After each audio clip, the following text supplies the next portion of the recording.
Hello, welcome to episode 103 of the Epic Film Challenge 2, 1001 Movies You Must See Before You Die, 1920s, The Cabinet of Dr. Caligari. This is classic horror cinema. This is classic cinema in general. In this video, I've done a bit of homework. I hope to kind of cover its importance in film history, but also how I view it as a film, stripping away its legacy and its influence, and how I view it just as a straight-up movie. So the story, it is a German film, a German Expressionist film from the silent era, obviously released in 1920. And the story focuses on a guy called Francis, who, as the movie opens, is sitting in a courtyard with another man, and he says, "Let me tell you this crazy story." And so the entire movie is actually a flashback. So that in of itself is quite interesting and a nice framing device for the whole story. And he tells the story of how he comes across this character called Dr. Caligari, who is I guess a traveling showman who comes into the local town where Francis lives and is showing off a somnambulist, I believe is what it's called. And basically he has this strong man who he can kind of awaken from a slumber, and this kind of zombie almost will be able to predict the future, and he knows all. You know, a common circus act, I suppose. And so it's about what happens when in that town some deaths start happening, and perhaps Dr. Caligari is involved, perhaps his somnambulist Cesare is involved, and when you read the character of Cesare's name on the subtitles, obviously it's a German film, it looks like it's pronounced Caesar or César, but apparently from what the commentary tells me it's Cesare. And Cesare is played by Conrad Veidt, who went on to play the man who laughs, I believe. I'm not sure if that's even in the book, but either way, here's an image of him in that film, and as you can tell, quite an influential look there for a certain character that needs no explanation. But Conrad Veidt plays this Cesare, this kind of walking zombie who is bent by the will of Dr. Caligari to do these horrible things. And it's about Francis trying to uncover the mystery of who's doing these killings and all that kind of stuff. And that's all I really want to go into it as far as the plot. But the real interesting thing about this film is the way that it looks. The way that it was constructed from an art direction point of view, because the entire film, once we get into the flashback portion, which is pretty much the entire film, is this really expressionistic style, this really out there wacky, you know, sets at odd angles. There's a claustrophobia to it. There's lighting, but the kind of the sharp angles and shadows on the buildings and the floors and the windows are created by painting the shadows onto the set. And there's even some instances, I mean, watching this in high definition, I have the massive cinema Blu-ray, you can see that there's like a cloth laid out for, you know, to convey the light and darkness of shadows and light and things like that. So it's a very unsettling looking film, because it just feels unnatural. And when I first watched it a year ago, I just felt uncomfortable watching it. And some of the sets are so small, and the walls are angular. It just felt so claustrophobic and boxed in and just uncomfortable, like I said.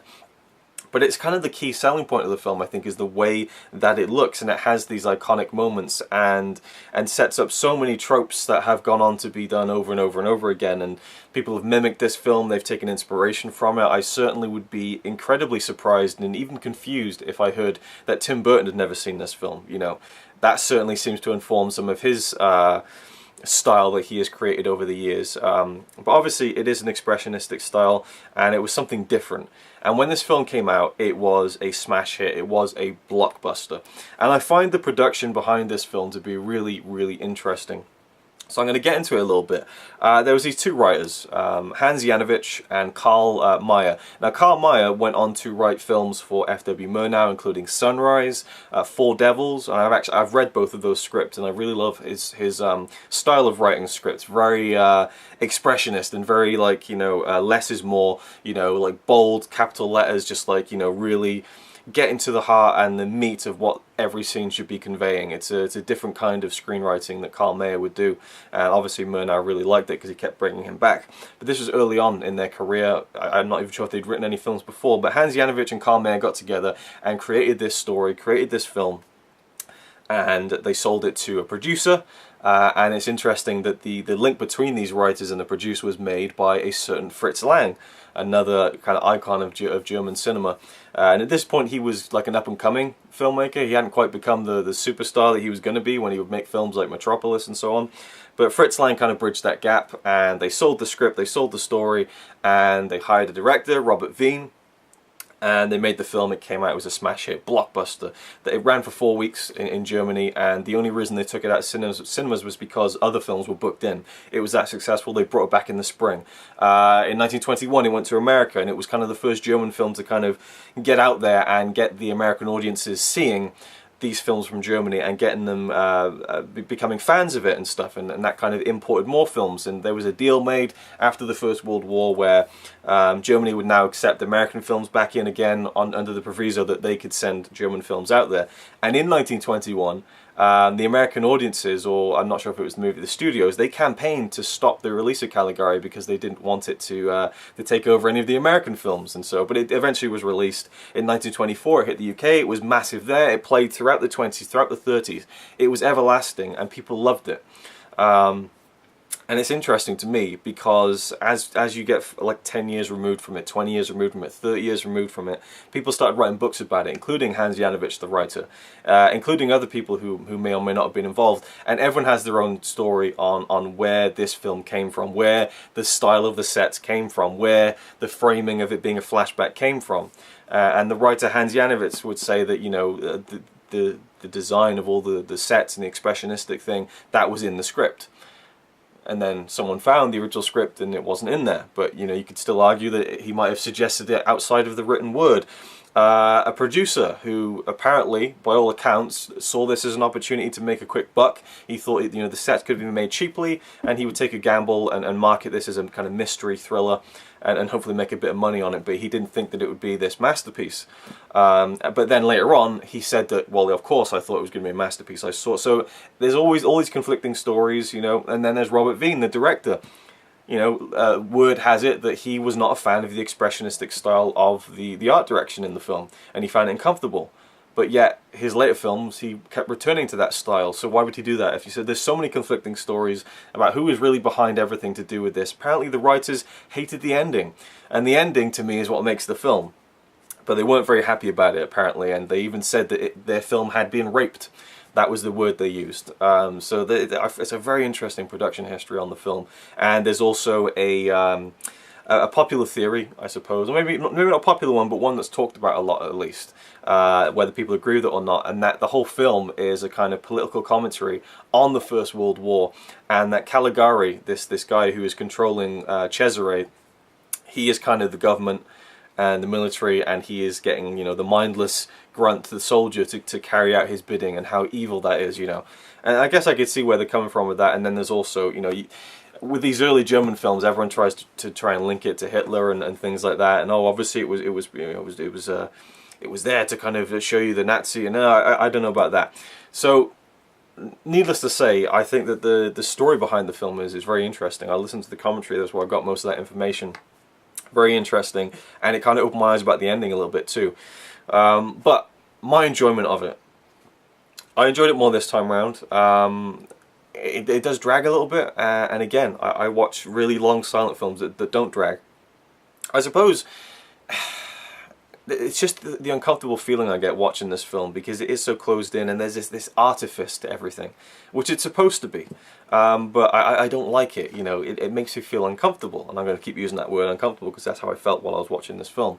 But I do like the way that it is unfolded, and how, you know, the little tricks are kind of employed there, you know, with Caligari trying to cover up what he's doing by ordering this zombie to go out and carry out his bidding and play God, and then it reaches its climax, and the climax is what makes the film so great, I think, and it ties it all together. And listening to David Kalat's commentary on the Blu-ray, his theory of the ending, I think, is really, really cool and interesting. So if you've seen the film, I'm going to talk about the ending. Otherwise, is it a film you must see before you die? Absolutely. Because it is so influential, because it did inform so many other creators. This film inspired the filmmakers and art designers and production designers who made the universal horror / monster movies of the 1930s, Dracula, Frankenstein, all those great classics. They were kind of very heavily influenced by the stuff that was going on in this film, the Cabinet of Dr. Caligari. Another story is that the people who constructed the sets came to the producer of Caligari and said, "Oh, we want to do this," and it was them who kind of convinced him to do this art style. So who knows where it comes from? And I guess there's no real, you have to kind of decide for yourself if you're that interested in it, I suppose. But for me, the ending is what really ties it together, and it is a film you must see before you die because of that. And I just think it's very ahead of its time in terms of the framing device that was used, having it be a flashback. And even when they released it in the cinemas in 1920, they would have actors on stage at some screenings performing another intro, so a framing within a framing. And even in 1924, when they brought the film to the UK, they had other actors do kind of a framing, kind of live action performance to lead into it as well, which is really interesting to me. So it is a film you must see before you die. Thank you for watching. Now let's get into some spoiler talk.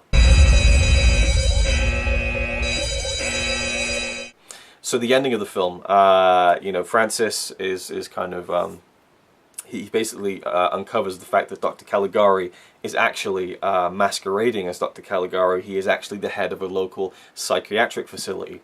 And he goes into this guy's office and he figures it all out, and that the somnambulist Cesare was this psychiatric patient who Dr. Caligari kind of bent to his will and decided to play God, and is going out and kind of just wreaking havoc on people and murdering them and stuff. I mean, for 1920, there's some nothing graphic, but the implied killings are quite interesting, and for its time, I suppose. And so Francis discovers Dr. Caligari was behind it, and that he was kind of, in disguise as Caligari, and so it's found. And then as he reads through the diary of Caligari in his office, we go into a flashback of Caligari becoming Caligari, and so we have a flashback within a flashback, right? So that's one level of it. Then that's the reveal that Caligari was behind all of this. And then we get the reveal, because we cut back to Francis from the beginning when he was telling the story to the man in the courtyard. He walks out and he's in the psychiatric facility. Francis is a psychiatric patient. And Caligari comes down again, and he's the director of the facility. He's not this crazy evil madman. Or is he? Right? And so for me, the only way I read this film was that, yeah, Francis was this crazy guy, and the reason everything looks so extreme and weird and wacky is because it's a fabrication. It's inside the mind of a madman. It's brilliant. It's all weird. It's not proper. It doesn't look like it's a real house. It doesn't look like it's a real lighting. Like all the stuff, it works into the idea of it being inside the head of a madman. But David Kallat kind of presents the idea that perhaps it's in another level further, and that Caligari was behind these things, and it was something that happened, because when we go back to the real world with Francis at the beginning and the ending, which frames the whole flashback of the film, it doesn't look as expressionistic, it doesn't look as crazy and wacky, but there's still some elements of it there, which might suggest that he's still in that world, and he isn't crazy, but people think he's crazy because his story is so crazy. So I love all the levels of that, and it really made me think and appreciated the film on a different level. So what more can I say about the film? Really, I think it's a classic. I think it's worth watching. It's not one I'm going to come to again and again and again, but I do want to revisit it now with that new kind of outlook on the ending. And a hell of a film that really, again, was so influential. And purely because of that, is a film you must see before you die, because it just it started so many things, like the bad guy carrying the girl off, and things like that. And again, it's risky to kind of say this is the first film to do this, because there's probably one before it that did it as well. But it is a film that broke a lot of new ground, and was the beginning of the art house movie in a lot of ways, and kind of really pushed forward the idea at the time in 1920 that films could be more than just plays that have been filmed, you know, and presented. They could be more than just a moving picture. They could be art, and that they could, you know, again, this is a very, very early stage in the history of motion pictures.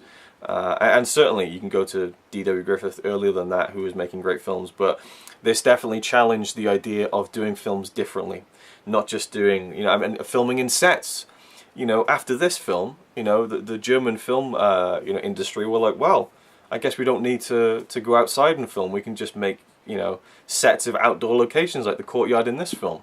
You know, and so that changed, you know, the course of kind of film production. You know, the fact that they did this whole film on stage, and so yeah, it really left its mark in many ways.